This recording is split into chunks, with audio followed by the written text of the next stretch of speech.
आर्थिक भूगोल के इस प्रश्न पत्र के YouTube चैनल पर आपका स्वागत है। आज हम आर्थिक भूगोल और अर्थशास्त्र में क्या संबंध है इसके बारे में अध्ययन करेंगे।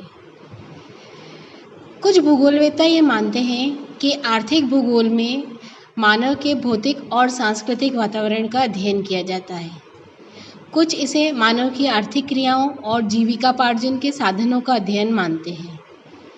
एक अन्य विचारधारा के अनुसार विश्व के विभिन्न भागों में पाए जाने वाले खनिज, कृषि, औद्योगिक साधन, उनके उत्पादन, वितरण, परिवहन और व्यापार का अध्ययन ही आर्थिक भूगोल है। इन तीन विचारधाराओं के आधार पर हम ये कह सकते हैं कि आर्थिक भूगोल में निम्नलिखित प्रश्नों का उत्तर देने की चेष्टा की जाती है। पहली, भूतल पर किन स्थानों में आर्थिक क्रियाएं की जाती है?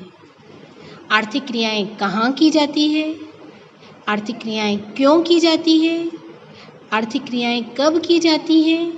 और आर्थिक क्रियाएं कैसे की जाती हैं? दूसरे शब्दों में, भूतल पर प्राकृतिक संसाधनों का कहाँ, क्यों, कैसे और कब उपयोग किया जाता है आदि सभी प्रश्नों का विश्लेषणात्मक अध्ययन ही आर्थिक भूगोल का मूल मंत्र है। अर्थशास्त्र एक ऐसा विज्ञान है जो मानव के भौतिक कल्याण के कार्यों का अध्ययन करता है। ये मानव के आर्थिक व्यवहार का अध्ययन है।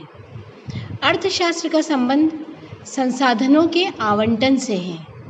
इसकी विषय वस्तु में 5 समस्याएं शामिल की जाती हैं। पहली, क्या और कितनी मात्रा में उत्पादन करना है? उत्पादन कैसे करना है? किसके लिए करना है? कितनी दक्षता के साथ संसाधनों का उपयोग किया जा रहा है? और अंतिम, क्या अर्थव्यवस्था वृद्धि कर रही है या वो गतिहीन है?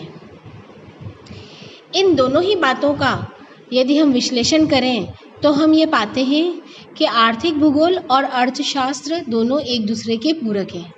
अर्थशास्त्र जहाँ वस्तुओं के उत्पादन, वितरण और उपयोग के पक्ष का अध्ययन करता है, वहीं आर्थिक भूगोल इन्हीं पक्षों का स्थान और भौगोलिक दशाओं के संदर्भ में देखता है। आर्थिक क्रिया कहाँ संपन्न हो रही है, ये आर्थिक भूगोल का लक्ष्य है। इस स्थिति में हम ये कह सकते हैं कि ये दोनों विषय एक दूसरे के पूरक हैं। अर्थशास्त्र को तो सैद्धांतिक कहा जाता है और आर्थिक भूगोल आनुभविक है।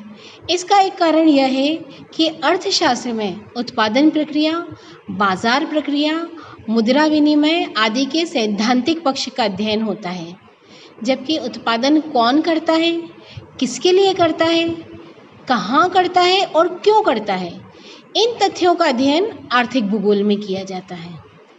ज्ञान के विकास के साथ साथ इन परिपूरक विज्ञानों में अध्यारोपण बढ़ा है। अर्थशास्त्र अब स्थान पर जोर देता है, जबकि आर्थिक भूगोल में प्रक्रियात्मक पक्ष को भी समझा जाने लगा है। अर्थशास्त्र में वस्तुओं की क्रियात्मक और संगठनात्मक विशेषताओं का अध्ययन होता है। न्यूनतम श्रम से अधिकाधिक लाभार्जन इसका लक्ष्य है, जबकि आर्थिक भूगोल में आर्थिक क्रियाओं की क्षेत्रीय भिन्नता का अध्ययन होता है।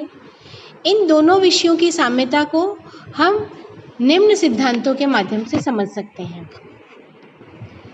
वॉन थ्यूनेन का कृषि विलय सिद्धांत, वेबर का औद्योगिक अवस्थिति सिद्धांत और क्रिस्टालर का केंद्र स्थल सिद्धांत, ये तीनों ही सिद्धांत अर्थशास्त्र से संबंधित हैं। इसका अध्ययन आर्थिक भूगोल और इसकी कई शाखाओं में किया जाता है। इस तरह अर्थशास्त्र के कई सिद्धांत आर्थिक भूगोल में अनुप्रयोग किए जाते रहे हैं। अतः हम ये कह सकते हैं कि अर्थशास्त्र और आर्थिक भूगोल अलग अलग होते हुए भी विषय सूची, विधि तंत्र और वैज्ञानिक दृष्टि से एक दूसरे से जुड़े हुए हैं। धन्यवाद। इससे संबंधित नोट्स PDF फॉर्म में आपके व्हाट्सएप चैनल पर शेयर कर लिए जाएंगे। आपको कोई समस्या हो या कोई क्वेरी है तो आप क्वेश्चन बॉक्स में मुझसे पूछ सकते हैं। धन्यवाद।